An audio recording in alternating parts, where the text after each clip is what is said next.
Na noite de 27 de maio de 1840, na cidade de Nice, no sul da França, o ar estava carregado com o cheiro de maresia salobra, fumaça de candeeiros e o silêncio pesado de uma morte que a igreja se recusava a abençoar. Ali, em um aposento envolto em sombras profundas, um homem de 57 anos, cujo rosto fora reduzido a uma máscara de pele pálida e ossos salientes, deu o seu último suspiro sem o conforto dos ritos sagrados. Ele era Niccolò Paganini. Conta-se que, em seus momentos finais, ele afastou o crucifixo trazido pelo padre, preferindo abraçar o seu violino Guarneri, o instrumento que o mundo acreditava ter sido afinado pelo próprio Satanás. Antes de desvendarmos o mistério sombrio deste pacto, convido você a se tornar parte definitiva do nosso refúgio. Inscreva-se agora no Histórias para Dormir e ative o sino de notificações. Garanta que todas as semanas sua mente encontre um santuário de conhecimento e seu corpo mergulhe em um descanso restaurador. Deixe que o peso do mundo lá fora desapareça enquanto nossa voz guia o seu sono pelos segredos mais profundos da história. A agonia de Paganini não terminou com a parada de seu coração. O bispo de Nice, convencido de que o músico possuía um pacto com o abismo, proibiu que o seu corpo fosse enterrado em solo sagrado, iniciando uma odisseia macabra que transformaria o cadáver do maior violinista da história em um fantasma geográfico, escondido em porões e ilhas desertas por décadas.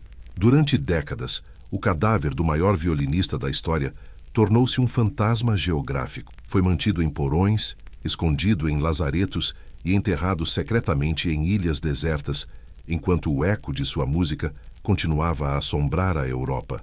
Quem era realmente este homem que conseguia fazer 4 cordas de tripa soarem como uma orquestra de almas condenadas? Paganini não era apenas um virtuoso, ele era um enigma biológico, um homem cujas mãos pareciam não possuir ossos e cuja flexibilidade era vista como um sinal de possessão demoníaca.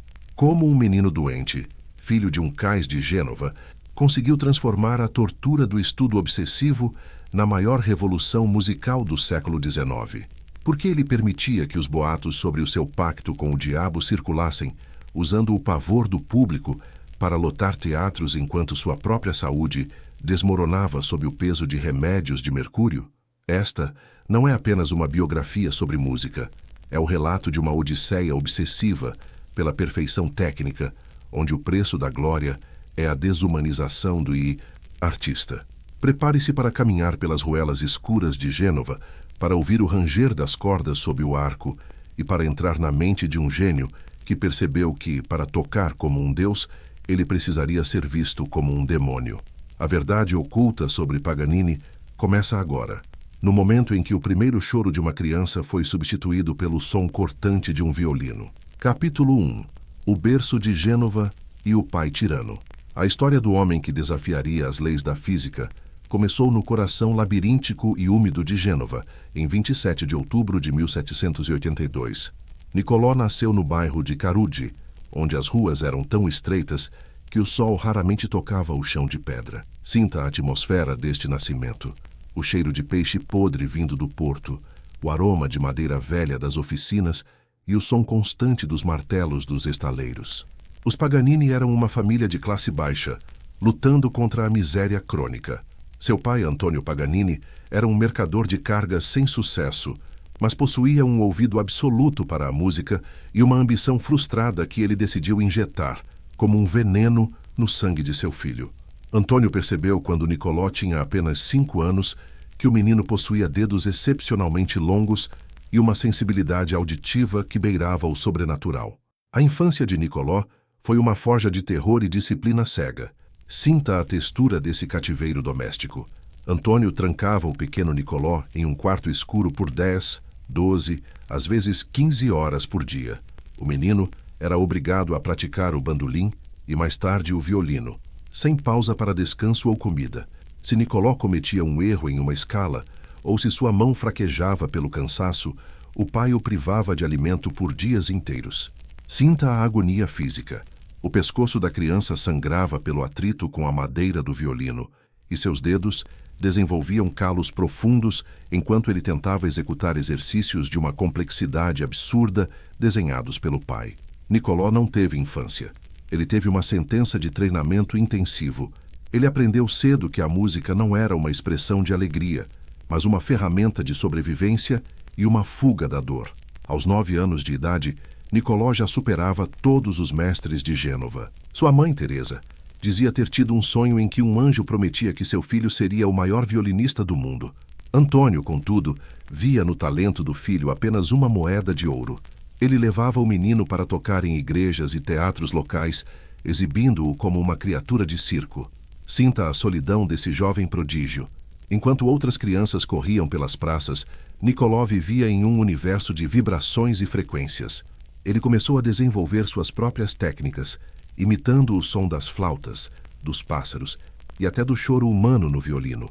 O capítulo 1 da vida de Paganini termina com um adolescente de 13 anos, que já possuía a técnica de um veterano, mas o corpo de um fantasma. Ele estava pronto para deixar a tirania do pai para trás, sem saber que estava apenas trocando uma prisão familiar por uma prisão biológica que o tornaria único no mundo. Capítulo 2. A anatomia da aberração e o segredo do hiperalcance. Para compreendermos por que Paganini tocava de uma forma que ninguém conseguia imitar, precisamos analisar a verdade oculta, que a medicina moderna só viria a explicar séculos depois. Nicolau não era apenas um homem talentoso. Ele era portador de uma rara condição genética, possivelmente a síndrome de Marfan ou a síndrome de Ehlers-Danlos. Sinta a densidade técnica dessa anomalia. Essas condições afetam o tecido conjuntivo, tornando as articulações e os tendões excessivamente elásticos. As mãos de Paganini eram ferramentas de outro mundo. Ele conseguia dobrar o polegar para trás até tocar o pulso, e possuía um alcance entre os dedos que lhe permitia tocar intervalos impossíveis para qualquer outro ser humano. Imagine a visão dele no palco. Seus braços pareciam longos demais para o corpo, e seus ombros eram curvados, dando-lhe uma silhueta que o público descrevia como a de um morcego ou de uma aranha.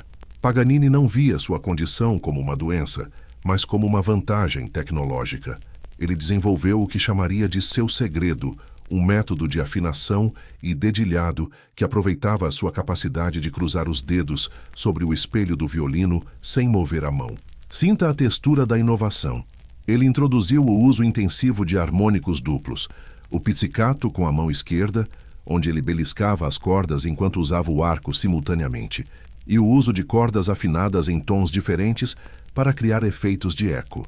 Ele passava as noites estudando a física do som, percebendo que o violino era um amplificador da alma. Ele conseguia tocar peças inteiras em uma única corda, a corda Sol, após remover as outras 3 diante do público, apenas para provar o seu domínio absoluto. Essa estranheza física alimentava os primeiros boatos sobre sua origem. Nos concertos, a iluminação das velas projetava sombras gigantescas e distorcidas de seus movimentos rápidos. Sinta o pavor do espectador. As pessoas juravam ver os dedos de Paganini se multiplicarem ou se tornarem transparentes sob a luz. Ele cultivava essa imagem de aberração. Vestia-se inteiramente de preto, usava cabelos longos e desgrenhados e possuía uma palidez cadavérica causada pela dieta pobre e pelo uso constante de laxantes. Ele percebeu que o público não queria apenas música. O público queria ser confrontado com o impossível.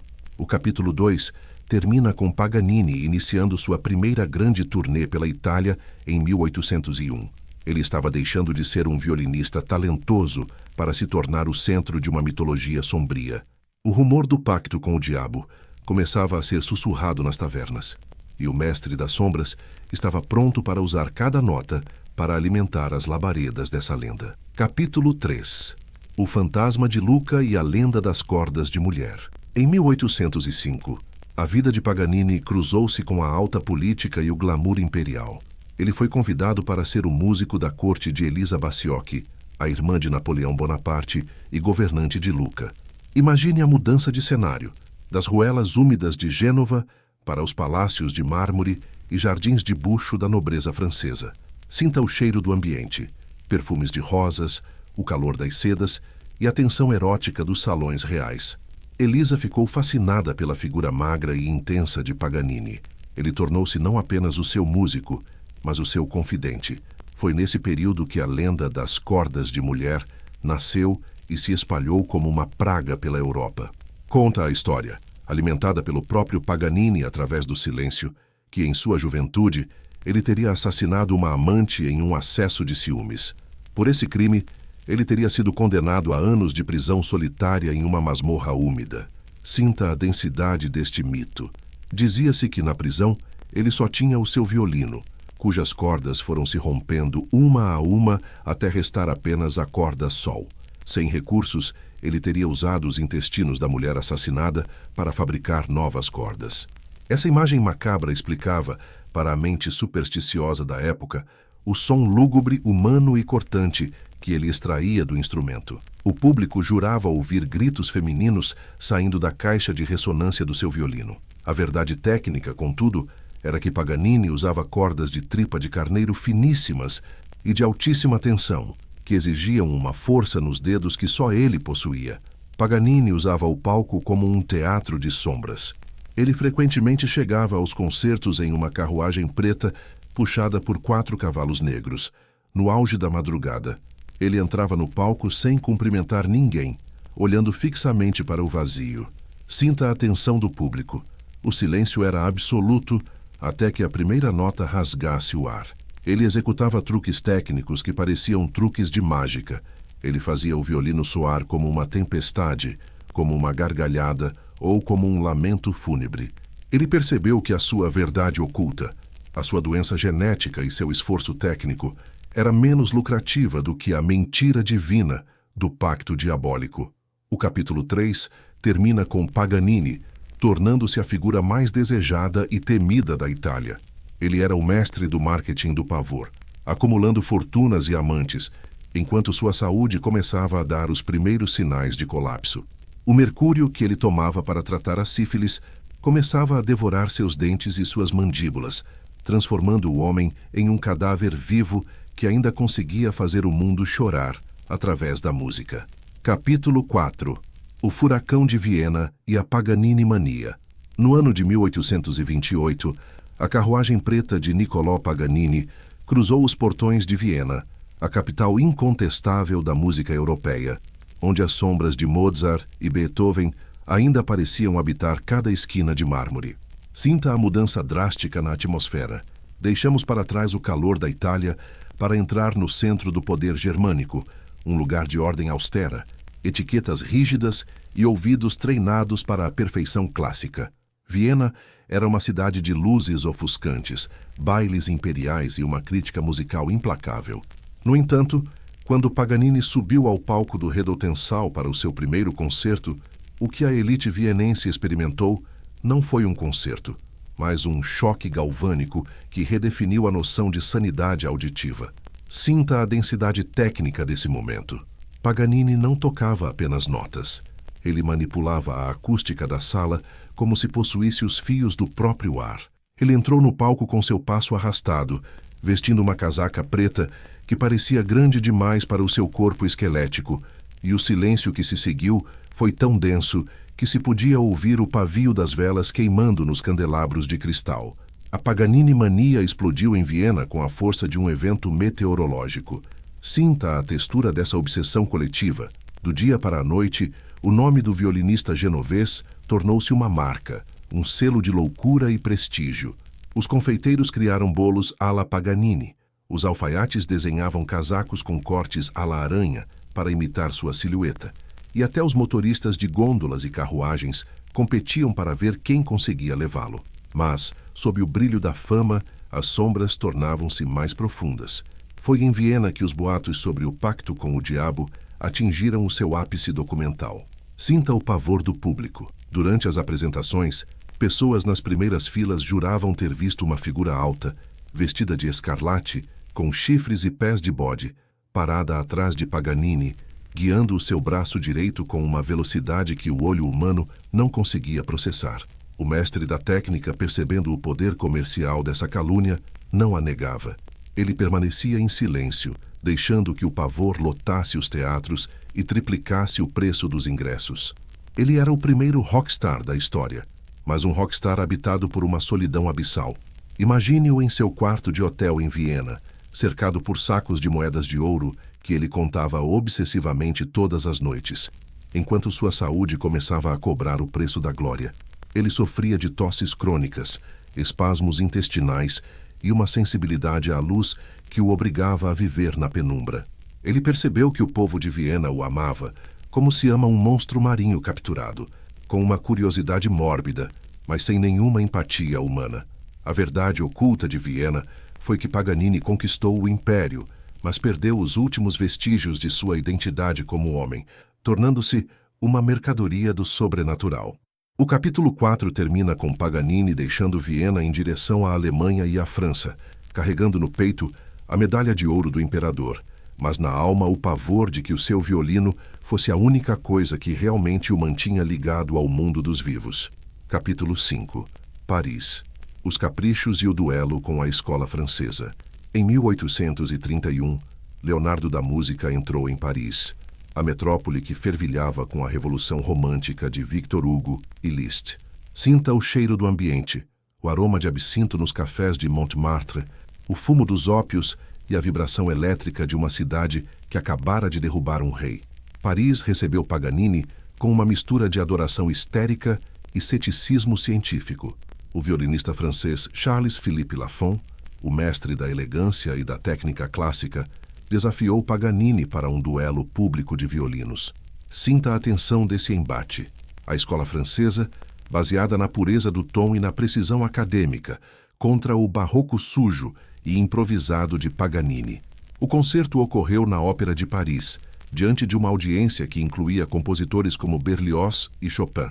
Lafon tocou com uma perfeição fria, como uma máquina de precisão.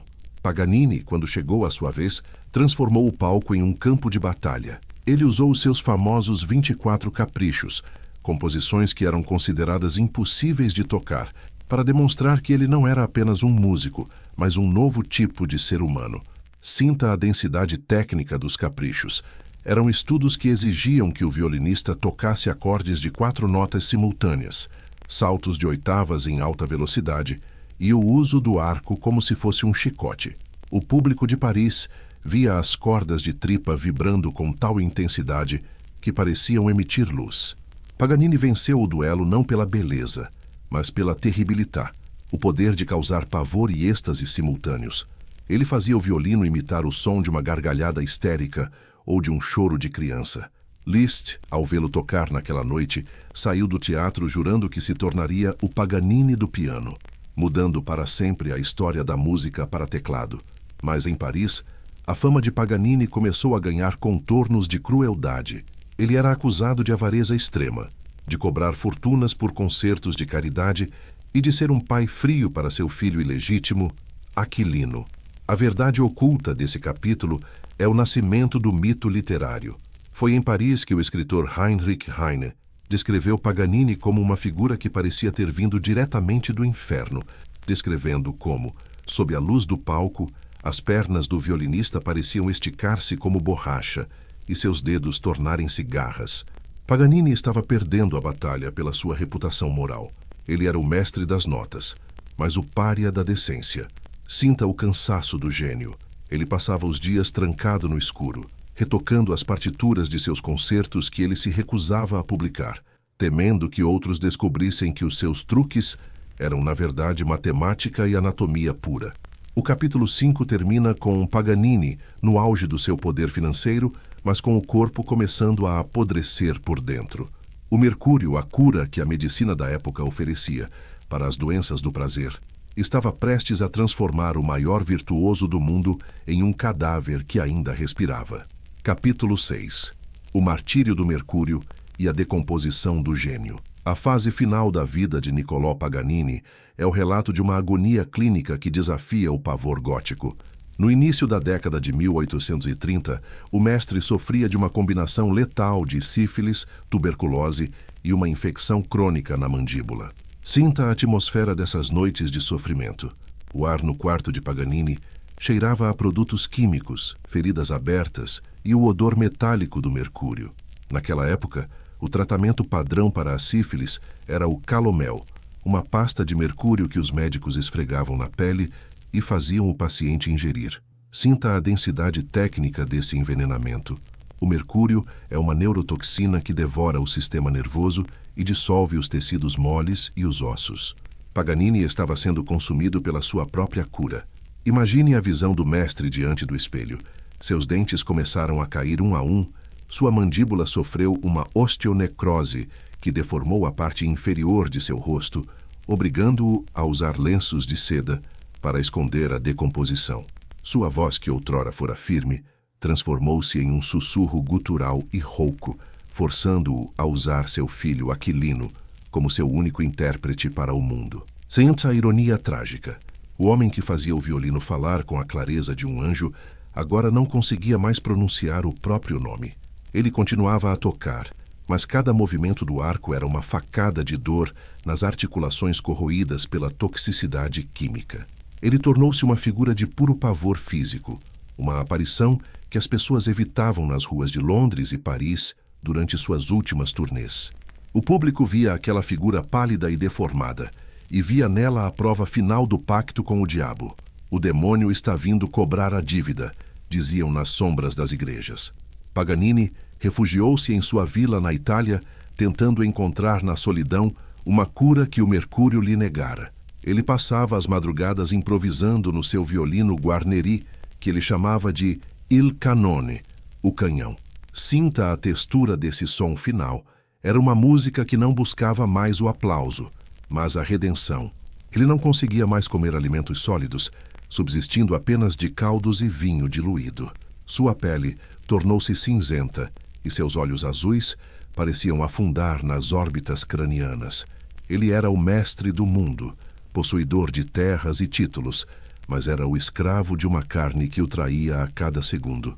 A verdade oculta desse martírio é que Paganini percebeu que a sua alma estava presa na madeira do violino e que o seu corpo era apenas a casca que precisava ser descartada. O capítulo 6 termina com Paganini, partindo para a sua última jornada em direção a Nice, em 1840, buscando o ar do mar para tentar respirar uma última vez. Ele levava consigo o seu violino e o seu silêncio, pronto para enfrentar a morte que a igreja transformaria em um exílio eterno. O violinista do diabo estava prestes a silenciar o seu arco, mas o mundo estava apenas começando a ouvir o grito de sua lenda. Capítulo 7. A agonia em Nice e a maldição do bispo. No mês de maio de 1840, a cidade de Nice, debruçada sobre as águas azuis e cintilantes do Mediterrâneo, vivia sob um sol primaveril que parecia zombar da escuridão que se instalara no número 14 da Rue da Préfecture. Dentro de um aposento, cujas janelas estavam cobertas por pesadas cortinas de veludo carmesim para impedir a entrada da luz que agora feria seus olhos, Niccolò Paganini travava a sua batalha final contra a decomposição de sua própria existência biológica. Sinta a densidade técnica e sensorial desse ambiente de morte. O ar estava saturado pelo cheiro metálico de sangue expelido por pulmões tuberculosos, o odor acre do mercúrio que saturava seus poros e a fragrância doce e doentia das flores de laranjeira que entravam pelas frestas, criando um contraste insuportável com o cheiro da morte iminente. Paganini, aos 57 anos, era agora uma sombra de si mesmo. Sua mandíbula inferior, corroída pela osteonecrose química, estava permanentemente envolta em bandagens de seda, e sua voz, que outrora fora o comando de orquestras inteiras, fora reduzida a um chiado ininteligível, forçando-o a ditar suas últimas vontades através de gestos frenéticos ou sussurros captados pelo ouvido atento de seu filho, Aquilino.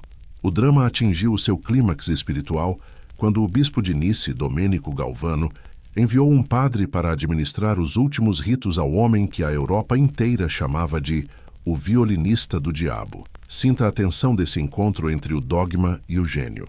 O padre entrou no quarto carregando o crucifixo e o óleo sagrado, mas Paganini, em um estado de delírio ou de uma honestidade brutal e final, afastou os símbolos da igreja com um movimento brusco da mão. Ele não queria a absolvição dos homens. Ele queria a companhia de seu violino Guarneri, que repousava em seu estojo de couro aberto ao lado do leito. Para o clero, aquele gesto foi a prova final e irrefutável do pacto infernal. No dia 27 de maio de 1840, quando o sol se punha no horizonte de Nice, Niccolò Paganini deu o seu último suspiro enquanto tentava, com os dedos frios e trêmulos, tocar uma corda imaginária no ar. A morte, contudo, não foi o fim de sua tortura. Foi o início de uma interdição eclesiástica que paralisaria a história. O bispo Galvano, movido por um pavor teológico ou por uma vingança institucional contra o homem que nunca se submetera às regras da Igreja, emitiu um decreto proibindo o sepultamento de Paganini em qualquer solo sagrado da cristandade. A verdade oculta desse capítulo é o pavor que o corpo de Paganini causava nas autoridades. Ele era visto como uma relíquia maldita, um objeto que poderia contaminar a santidade dos cemitérios. A notícia da proibição do enterro espalhou-se por Nice como uma praga, e logo uma multidão de curiosos e fanáticos começou a se aglomerar diante da casa, cruzando-se e fazendo o sinal da cruz. Aquilino, o filho devoto, viu-se em um labirinto jurídico e emocional. Ele possuía o corpo de seu pai, mas não tinha onde depositá-lo. O corpo foi embalsamado com métodos rudimentares de conservação por injeção química, mas a alma de Paganini parecia continuar a habitar o ambiente através do silêncio ensurdecedor que seu violino agora emitia. O capítulo 7 termina com o caixão de chumbo de Paganini sendo lacrado na calada da noite, enquanto o mar de Nice batia contra as rochas, iniciando a odisseia de um cadáver que seria rejeitado pela terra, pelo mar e pelo céu, condenado a vagar como um fantasma geográfico pelas décadas seguintes. Capítulo 8. A Odisseia do Cadáver Errante e o Porão dos Infames. O que se seguiu à morte de Paganini foi a jornada fúnebre mais bizarra, lúgubre e tecnicamente exaustiva da história moderna. Durante 36 anos, os restos mortais de Niccolò Paganini tornaram-se uma carga proibida, um objeto de contrabando espiritual que cruzava fronteiras sob o manto da escuridão. Sinta a textura dessa odisseia macabra, como o enterro em Nice fora negado. O caixão de chumbo, revestido de madeira nobre, foi inicialmente colocado no porão úmido e escuro da casa onde ele morrera. Imagine o pavor dos vizinhos, que passavam as noites em claro jurando ouvir o som de um violino desafinado vindo das profundezas da Rue da Préfecture. Sob a pressão do povo amedrontado, o governo local ordenou que o corpo fosse removido. Ele foi levado para o Hospital de Lazareto de Vila Franca, um lugar destinado a leprosos e doentes terminais. Ali, o maior gênio da música repousou por meses entre os pátios de pedra e o cheiro de desinfetante e desespero. Mas a Igreja não cedia. O apelo de Aquilino ao Papa e aos tribunais de Roma foi recebido com silêncio e burocracia glacial.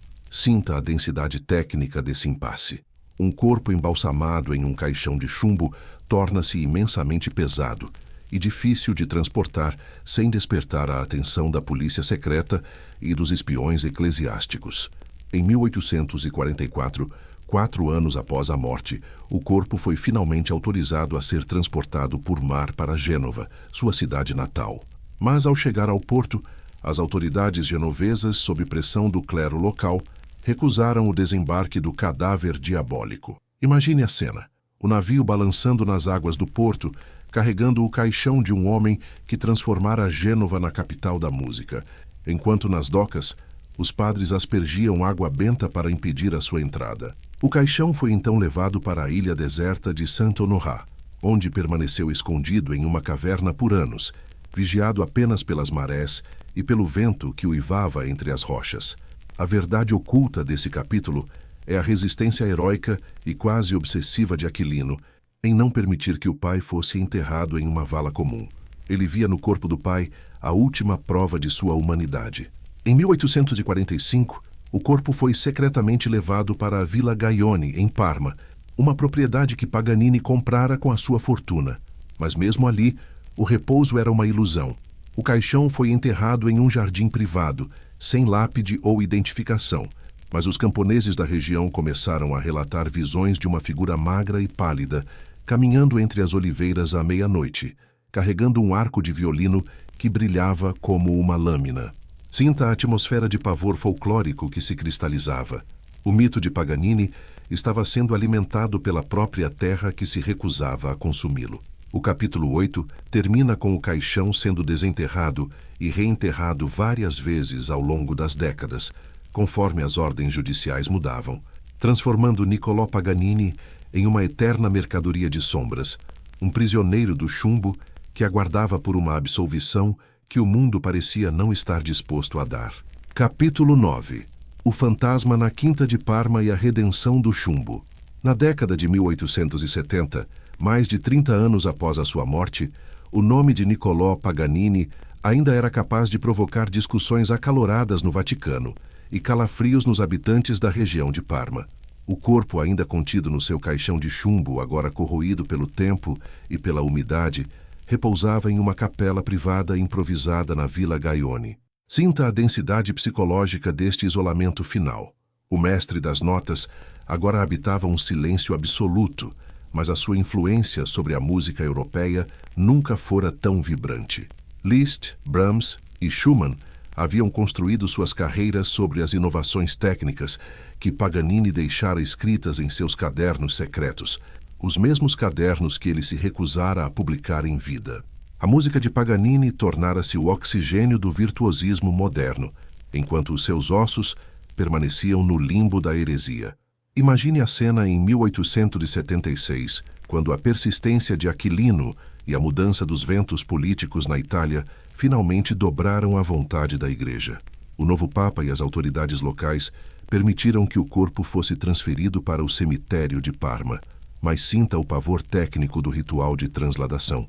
Após 36 anos, o caixão foi aberto para verificação. Imagine o silêncio de pavor absoluto que desceu sobre as testemunhas, incluindo médicos e oficiais do governo. Através do vidro que protegia o rosto embalsamado, Niccolò Paganini apareceu quase intacto. Sua pele estava escura, seus cabelos longos e brancos ainda emolduravam o rosto esquelético, e sua fisionomia mantinha a mesma expressão de terribilità que ele exibia no palco de Viena.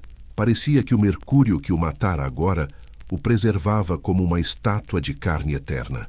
As pessoas caíram de joelhos, não por adoração, mas por um medo instintivo de que o mestre pudesse abrir os olhos a qualquer momento e exigir o seu Guarneri. O enterro definitivo ocorreu em 1896, no cemitério monumental de Parma, onde um monumento de mármore branco foi erguido para cobrir o caixão de chumbo. A igreja finalmente permitira que o violinista do diabo repousasse em solo sagrado, mas o custo fora a transformação do homem em uma divindade sombria. A verdade oculta da redenção de Paganini é que o mundo percebeu que o seu pacto não fora com o diabo, mas com o esforço inumano, com a dor física e com a solidão do gênio. Ele fora o primeiro homem a provar que a música é uma força física capaz de deformar o corpo e de transcender a morte. Sinta o peso do relaxamento que agora começa a envolver esta história. O caixão de chumbo finalmente parou de se mover. As viagens noturnas terminaram. O arco foi colocado sobre as cordas do silêncio. O capítulo 9 termina com a imagem do túmulo de Paganini sob o luar de Parma, um lugar onde, dizem os músicos locais, o ar vibra em uma frequência que nenhum outro ouvido consegue captar. O violinista finalmente encontrou o seu porto, deixando para nós apenas o eco de sua agonia e a beleza de sua coragem em ser único, mesmo que o preço fosse a maldição dos séculos. Relaxe agora. Deixe que a vibração eterna de Paganini acalme os seus nervos. O tempo do pavor passou. Resta apenas a paz profunda do descanso final. Capítulo 10.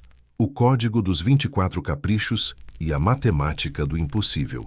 Para compreendermos a verdadeira natureza do suposto pacto de Niccolò Paganini, precisamos afastar as névoas do misticismo e mergulhar na realidade gélida e técnica de sua obra magna, Os 24 Caprichos para Violino Solo. Publicados em 1820, mas compostos durante os anos de isolamento e tortura do estudo em Gênova, esses estudos musicais não eram meras peças de concerto, eram o manual de instruções para uma revolução biológica e mecânica. Sinta a densidade técnica deste código. Na época de Paganini, O violino era considerado um instrumento de limites claros, regido pelas leis da harmonia clássica de Haydn e Mozart. Paganini, porém, olhou para as 4 cordas de tripa e viu nelas um sistema de equações matemáticas que ele estava determinado a resolver através da dor. Imagine o mestre sentado em seu gabinete sob a luz de uma única lamparina de óleo que projetava a sombra de seus dedos longos e deformados sobre o papel de música amarelado. O cheiro de tinta de galha e o ranger da pena de ganso eram os únicos sons que acompanhavam a criação de uma obra que os violinistas contemporâneos classificaram como inexequível por mãos humanas. A verdade oculta dos caprichos reside na exploração sistemática da anomalia física de Paganini. Ele utilizava o seu hiperalcance para desenhar acordes que exigiam que a mão esquerda se esticasse de forma antinatural, cobrindo 3/8 sem mudar de posição no espelho do instrumento. Sinta a textura dessa música.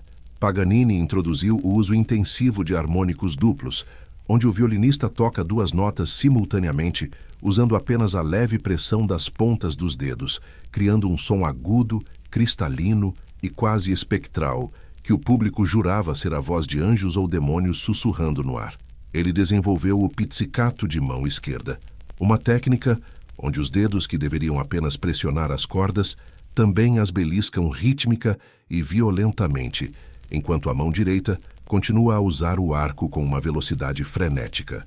Para o espectador de 1830, observar Paganini executar essas manobras era como ver um ilusionista rasgar o véu da realidade. Os sons saíam do violino sem que o arco parecesse tocá-lo, criando uma ilusão polifônica onde um único homem soava como 3 violinistas tocando em uníssono. Mas o segredo mais bem guardado de sua técnica era a escordatura. Sinta a densidade técnica dessa manobra de sabotagem acústica. Paganini frequentemente afinava o seu violino de forma irregular, elevando ou baixando o tom de certas cordas em segredo antes de subir ao palco. Isso permitia que ele tocasse peças em tonalidades extremamente brilhantes e difíceis, com uma facilidade que deixava os outros músicos perplexos. Ele escondia as suas partituras e recusava-se a publicar os acompanhamentos de orquestra, temendo que outros descobrissem que o seu milagre era, em grande parte, uma engenharia acústica sofisticada. Ele treinava o seu ouvido para detectar a frequência exata da madeira do seu guarneri, o il canone, percebendo que o violino não era apenas um objeto, mas uma caixa de ressonância que precisava ser alimentada pelo calor da carne humana e pela tensão máxima dos tendões. Os 24 Caprichos tornaram-se o Everest da literatura para violino, uma obra que exigia que o músico se transformasse em uma máquina de precisão absoluta, abrindo mão do conforto físico em troca da glória acústica. O capítulo 10 termina com Paganini, guardando os originais dos caprichos em um cofre de ferro, ciente de que ele criara um código que a humanidade levaria um século para decifrar, e que o seu nome estaria para sempre ligado ao pavor daqueles que tentassem seguir os seus passos naquelas partituras manchadas de suor e ambição. Capítulo 11. Aquilino, o filho da sombra e a fortuna do silêncio. Enquanto o nome de Paganini era gritado nos teatros de toda a Europa, no interior de sua vida privada, existia um capítulo de ternura trágica e obsessão paternal, a relação com seu filho único, Aquilino. Nascido em 1825, fruto de uma união turbulenta e amarga com a cantora Antônia Bianchi, Aquilino tornou-se o único porto seguro na existência naufragada do violinista. Sinta a densidade emocional deste vínculo. Para Paganini, o filho não era apenas um sucessor, mas a única justificativa moral para a sua ganância desenfreada. O mestre, que cobrava fortunas exorbitantes por cada nota tocada e que era acusado de avareza extrema por se recusar a dar esmolas, acumulava ouro com a fúria de um mineiro desesperado. Ele queria garantir que Aquilino nunca conhecesse a miséria das ruelas de Gênova ou a tirania de um pai como Antônio Paganini.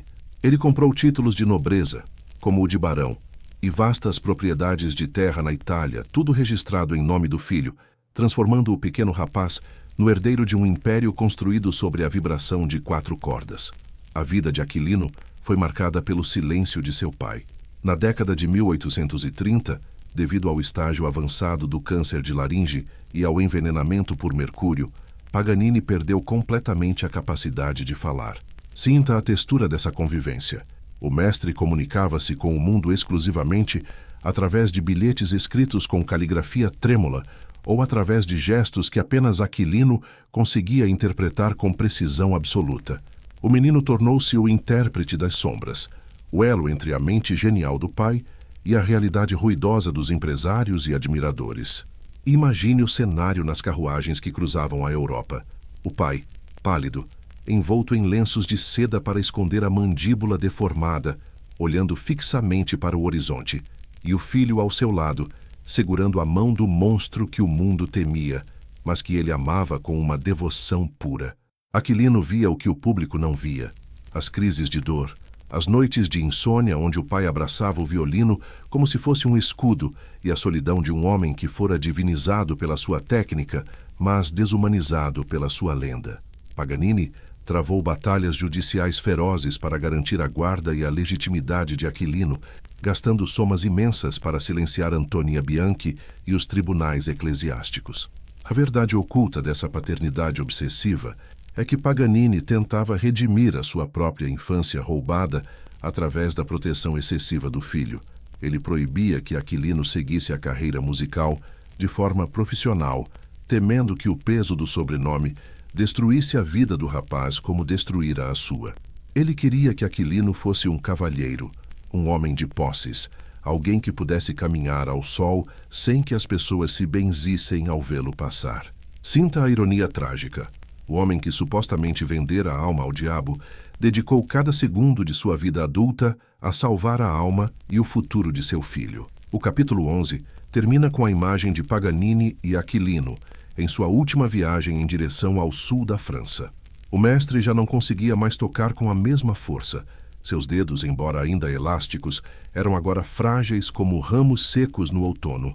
Mas ele olhava para o filho com uma serenidade que ele nunca exibira nos palcos de Viena ou Paris. Ele sabia que a fortuna estava segura e que o seu sangue continuaria a fluir em solo fértil, longe das estacas e das fogueiras do pavor público.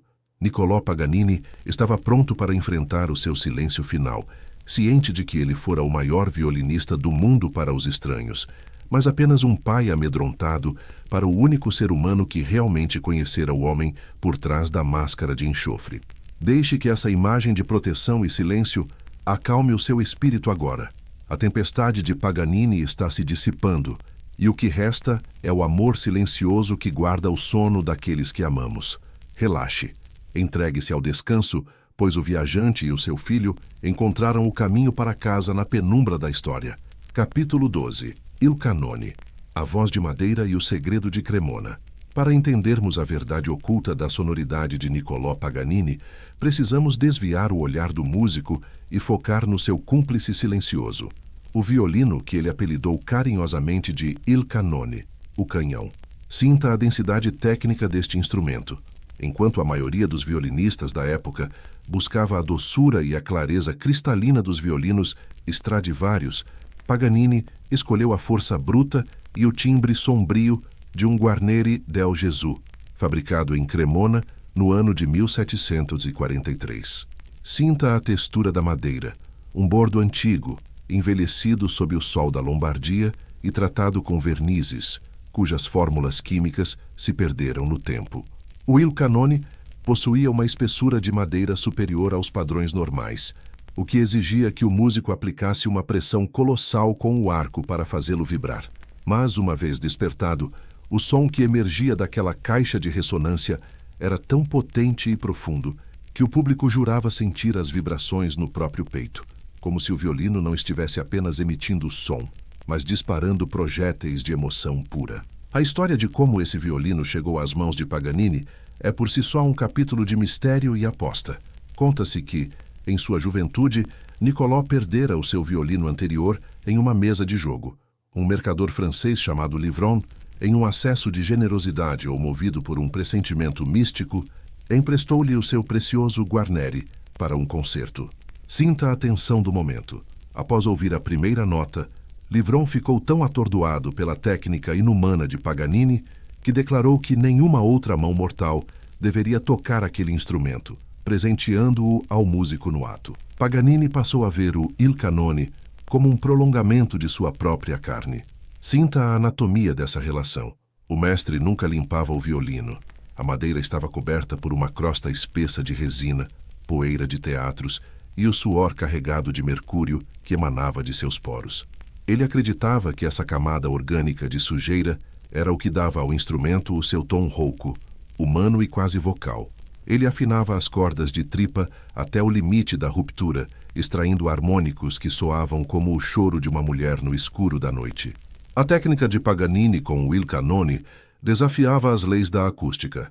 Ele usava arcos mais longos e pesados que os tradicionais, permitindo que ele sustentasse notas por tempos impossíveis ou que executasse o ricochet, onde o arco salta sobre as cordas como uma pedra sobre a água, criando uma metralhadora de notas. Sinta a solidão desse instrumento. Após a morte do mestre, o violino foi legado à cidade de Gênova, com a condição de que nunca mais fosse tocado por ninguém, exceto em ocasiões raras e sob vigilância estrita. Ele repousa hoje em um cofre de vidro no Palazzo Doriatursi, um monstro de madeira adormecido que guarda em suas fibras o eco das mãos elásticas de Paganini. A verdade oculta desse violino é que ele foi o único ser vivo que realmente conheceu a alma de Niccolò, absorvendo a sua dor e transformando-a na música que o mundo chamou de diabólica. O capítulo 12 termina com a imagem de Paganini, abraçado ao seu canhão no silêncio de sua carruagem, percebendo que a madeira era mais imortal que a sua própria carne corroída e que o seu pacto fora, no final das contas, um casamento eterno com a vibração da matéria. Capítulo 13. O Cassino Paganini e o Eclipse da Fortuna em Paris. No ano de 1837, quando a sua saúde já era um deserto de dores e silêncio, Niccolò Paganini tomou a decisão que o levaria à ruína financeira e aceleraria o seu fim. Atraído pela promessa de uma riqueza que o libertaria para sempre de depender de seu arco, ele investiu uma parte massiva de sua fortuna na criação do Cassino Paganini, em Paris. Imagine o cenário: um palácio luxuoso na Rue de la Chaussée-d'Antin, decorado com mármores caríssimos, espelhos de Versalhes e lustres que custavam o equivalente a vilas inteiras na Itália. O projeto era ambicioso e, para a época, escandaloso. O cassino deveria ser um centro de música erudita durante o dia e um antro de jogos de azar e diversão durante a noite.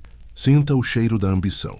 Paganini via-se agora como um magnata, um senhor de impérios que não dependiam mais da tensão de seus tendões. Ele emprestou o seu nome, o nome mais famoso da Europa, para atrair a elite francesa para as mesas de roleta e baccarat. No entanto, o destino que lhe dera o dom da música negou-lhe o dom da sorte nos negócios. Sinta a densidade técnica desse fracasso.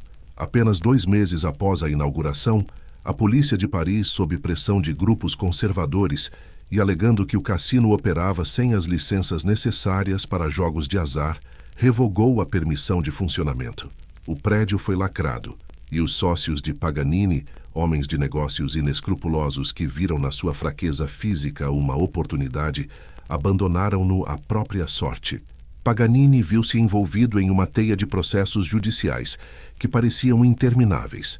Sinta a humilhação do gênio. Ele, que outrora era o centro das atenções mundiais, agora passava os dias em salas de tribunal frias, ouvindo advogados discutirem dívidas de milhares de francos de ouro. A justiça francesa foi implacável. O mestre foi condenado a pagar multas astronômicas e indenizações aos credores, o que consumiu quase toda a liquidez de sua fortuna, acumulada em décadas de turnês exaustivas. O impacto psicológico da falência do cassino foi devastador. Paganini, que já não conseguia falar devido à tuberculose da laringe e que via sua mandíbula ser lentamente dissolvida pelo mercúrio, sentiu que o seu pacto com o sucesso fora quebrado. Sinta a agonia física deste período. Ele sofria de acessos de tosse que o deixavam prostrado por horas, e a depressão profunda tirou-lhe o desejo de tocar. Ele refugiou-se em um pequeno apartamento em Paris, cercado por papéis judiciais e frascos de remédios inúteis. Ele via-se agora como um velho louco que fora enganado pelas luzes da cidade que ele pensava ter conquistado. A verdade oculta desta ruína é que o Cassino Paganini foi o espelho de sua própria existência. Uma fachada de luxo e beleza sustentada por um subsolo de vício e desespero. Nesse período de sombras, apenas o filho Aquilino permanecia ao seu lado, servindo de barreira contra os jornalistas que queriam fotografar a decomposição do demônio. Paganini percebeu que o ouro, que ele acumulara com tanta avareza para proteger o filho, estava escorrendo entre seus dedos. Ele sentia-se um rei destronado em um reino de silêncio. O capítulo 13 termina com Paganini deixando Paris em 1839, fugindo dos cobradores de dívidas e da zombaria da imprensa francesa. Ele viajava em direção ao sul, para Marsella, e depois para Nice, com o corpo em frangalhos e a mente habitada por fantasmas. O violinista do diabo estava perdendo a sua última batalha terrena, mas o mistério de sua morte e o exílio de seu cadáver estavam prestes a transformar a sua tragédia em uma mitologia que nem o tempo, nem a igreja conseguiriam apagar. Deixe que essa imagem da carruagem partindo na neblina de Paris traga a você um sentimento de desapego. As riquezas deste mundo são efêmeras, e o único tesouro que permanece é a melodia que o coração escolhe seguir. Relaxe, entregue-se ao silêncio da noite, pois a história de Paganini está chegando ao seu porto final, onde a música e o silêncio se tornam um só. Capítulo 14. Nice e o último silêncio do arco. No mês de maio de 1840, a cidade de Nice, debruçada sobre as águas azuis e cintilantes do Mediterrâneo, vivia sob um sol primaveril que parecia zombar da escuridão que se instalara no número 14 da Rue da Préfecture. Dentro de um aposento, cujas janelas estavam cobertas por pesadas cortinas de veludo carmesim para impedir a entrada da luz que agora feria seus olhos, Niccolò Paganini travava a sua batalha final contra a decomposição de sua própria existência biológica. Sinta a densidade técnica e sensorial desse ambiente de morte. O ar estava saturado pelo cheiro metálico de sangue expelido por pulmões tuberculosos, o odor acre do mercúrio que saturava seus poros e a fragrância doce e doentia das flores de laranjeira que entravam pelas frestas, criando um contraste insuportável com o cheiro da morte iminente. Paganini, aos 57 anos, era agora uma sombra de si mesmo.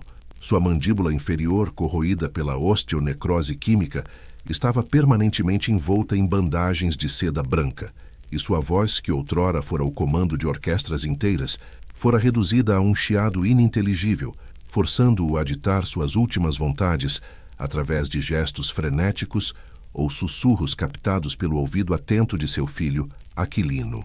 O drama atingiu o seu clímax espiritual quando o bispo de Nice, Domênico Galvano, enviou o padre Caffarelli para administrar os últimos ritos ao homem que a Europa inteira chamava de o violinista do diabo. Sinta a tensão épica desse encontro entre o dogma e o gênio. O padre entrou no quarto carregando o crucifixo e o óleo sagrado, mas Paganini, em um estado de delírio ou de uma honestidade brutal e final, afastou os símbolos da igreja com um movimento brusco da mão. Ele não queria a absolvição dos homens. Ele queria a companhia de seu violino Guarneri, que repousava em seu estojo de couro aberto ao lado do leito. Para o clero, aquele gesto foi a prova final e irrefutável do pacto infernal. No dia 27 de maio de 1840, quando o sol se punha no horizonte de Nice, Niccolò Paganini deu o seu último suspiro enquanto tentava, com os dedos frios e trêmulos, tocar uma corda imaginária no ar. A morte, contudo, não foi o fim de sua tortura. Foi o início de uma interdição eclesiástica que paralisaria a história. O bispo Galvano, movido por um pavor teológico ou por uma vingança institucional contra o homem que nunca se submetera às regras da igreja, emitiu um decreto proibindo o sepultamento de Paganini em qualquer solo sagrado da cristandade. O violinista do diabo fora oficialmente banido do repouso eterno. Capítulo 15. A Odisseia do Cadáver Errante. 36 anos de sombras. O que se seguiu à morte de Paganini foi a jornada fúnebre mais bizarra, lúgubre e tecnicamente exaustiva da história moderna. Durante 36 anos, os restos mortais de Niccolò Paganini tornaram-se uma carga proibida, um objeto de contrabando espiritual que cruzava fronteiras sob o manto da escuridão. Sinta a textura dessa odisseia macabra, Como o enterro em Nice fora negado, o caixão de chumbo, revestido de madeira de carvalho, foi inicialmente colocado no porão úmido e escuro da casa onde ele morrera. Imagine o pavor dos vizinhos, que passavam as noites em claro jurando ouvir o som de um violino desafinado vindo das profundezas da Rue da Préfecture. Sob a pressão do povo amedrontado, o governo local ordenou que o corpo fosse removido. Ele foi levado para o Hospital de Lazareto de Vila Franca, um lugar destinado a leprosos e doentes terminais. Ali, o maior gênio da música repousou por meses entre os pátios de pedra e o cheiro de desinfetante e desespero. Mas a igreja não cedia. O apelo de Aquilino ao Papa e aos tribunais de Roma foi recebido com silêncio e burocracia glacial. Sinta a densidade técnica desse impasse. Um corpo embalsamado em um caixão de chumbo torna-se imensamente pesado e difícil de transportar sem despertar a atenção da polícia secreta e dos espiões eclesiásticos. Em 1844, 4 anos após a morte, o corpo foi finalmente autorizado a ser transportado por mar para Gênova, sua cidade natal. Mas, ao chegar ao porto, as autoridades genovesas, sob pressão do clero local, recusaram o desembarque do cadáver diabólico. Imagine a cena: o navio balançando nas águas do porto, carregando o caixão de um homem que transformara Gênova na capital da música, enquanto nas docas os padres aspergiam água benta para impedir a sua entrada. O caixão foi então levado para a ilha deserta de Saint-Honorat, onde permaneceu escondido em uma caverna por anos, vigiado apenas pelas marés e pelo vento que uivava entre as rochas. Em 1845, o corpo foi secretamente levado para a Villa Gaione, em Parma, uma propriedade que Paganini comprara com a sua fortuna. Mas mesmo ali, o repouso era uma ilusão. O caixão foi enterrado em um jardim privado, sem lápide ou identificação, mas os camponeses da região começaram a relatar visões de uma figura magra e pálida, caminhando entre as oliveiras à meia-noite, carregando um arco de violino que brilhava como uma lâmina. Sinta essa atmosfera de pavor folclórico que se cristalizava. O mito de Paganini estava sendo alimentado pela própria terra que se recusava a consumi-lo. Capítulo 16. A redenção da ciência e o triunfo póstumo. Na década de 1870, mais de 30 anos após a sua morte, o nome de Niccolò Paganini ainda era capaz de provocar discussões acaloradas no Vaticano e calafrios nos habitantes da região de Parma. O corpo, ainda contido no seu caixão de chumbo agora corroído pelo tempo e pela umidade, repousava em uma capela privada improvisada na Villa Gaione. Sinta a densidade psicológica deste isolamento final. O mestre das notas agora habitava um silêncio absoluto, mas a sua influência sobre a música europeia nunca fora tão vibrante. Liszt, Brahms e Schumann haviam construído suas carreiras sobre as inovações técnicas que Paganini deixara escritas em seus cadernos secretos, os mesmos cadernos que ele se recusara a publicar em vida. A música de Paganini tornara-se o oxigênio do virtuosismo moderno, enquanto os seus ossos permaneciam no limbo da heresia. Imagine a cena em 1876, quando a persistência heróica de Aquilino e a mudança dos ventos políticos na Itália finalmente dobraram a vontade da Igreja. O novo Papa e as autoridades locais permitiram que o corpo fosse transferido para o cemitério de Parma. Mas sinta o pavor técnico do ritual de transladação. Após 36 anos, o caixão foi aberto para verificação. Imagine o silêncio de pavor absoluto que desceu sobre as testemunhas, incluindo médicos e oficiais do governo. Através do vidro que protegia o rosto embalsamado, Niccolò Paganini apareceu quase intacto. Sua pele estava escura. Seus cabelos longos e brancos ainda emolduravam o rosto esquelético, e sua fisionomia mantinha a mesma expressão de terribilità que ele exibia no palco de Viena. Parecia que o mercúrio que o matara agora o preservava como uma estátua de carne eterna. As pessoas caíram de joelhos não por adoração, mas por um medo instintivo de que o mestre pudesse abrir os olhos a qualquer momento e exigir o seu guarnere. O enterro definitivo ocorreu em 1896, no cemitério monumental de Parma, onde um monumento de mármore branco foi erguido para cobrir o caixão de chumbo. A igreja finalmente permitira que o violinista do diabo repousasse em solo sagrado, mas o custo fora a transformação do homem em uma divindade sombria.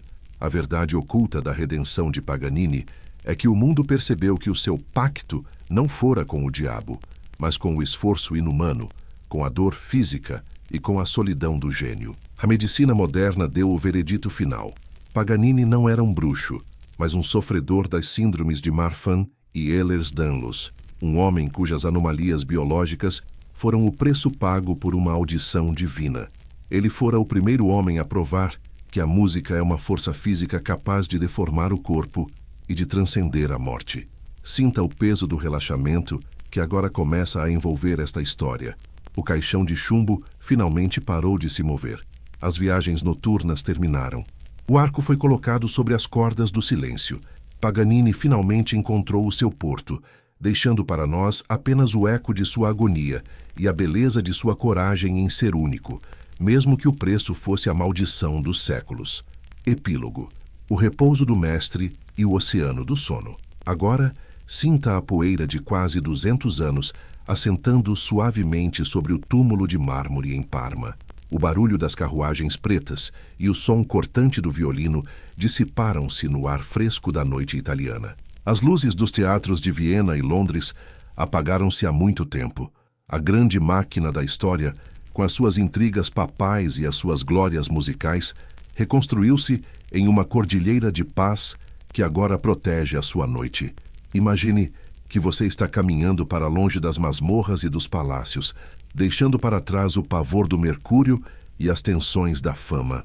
O tempo de Niccolò Paganini parou no momento em que ele se fundiu com a sua própria música, e agora o seu tempo pessoal também faz um convite irrecusável à serenidade absoluta e ao repouso. Sinta o peso doce do relaxamento descendo sobre os seus ombros agora, como se você estivesse vestindo o manto de veludo negro de um mestre que finalmente completou a sua última apresentação. A história de Paganini é uma lembrança poderosa de que a maior de todas as virtudes é a paz do espírito no centro da tempestade. Não há mais cordas para afinar, não há mais pactos para assinar, não há mais dívidas para cobrar. O universo é um violino que agora está guardado e seguro no seu estojo, protegendo o seu descanso com a suavidade de um silêncio absoluto. O mestre está em paz, e você também está seguro no centro da serenidade. 10. A luz das últimas velas de Nice apaga-se lentamente no horizonte. 9. O mármore frio dos monumentos transforma-se no calor macio da sua cama. 8. O violino, Il Canone, repousa em silêncio sob o brilho do luar. 7. Você está flutuando num mar infinito de harmonia e quietude. 6. A voz do mestre de Gênova é agora apenas um sussurro de proteção ao vento. 5.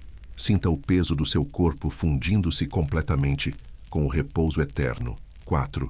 Todos os conflitos da história e as agitações do gênio desaparecem de você. 3. O sono é um oceano profundo, calmo, azul e acolhedor esperando por você. 2. Você está mergulhando na escuridão suave e segura do império dos sonhos. 1. Silêncio absoluto, escuridão total, paz profunda, sono profundo. Boa noite. Descanse na imortalidade de Paganini.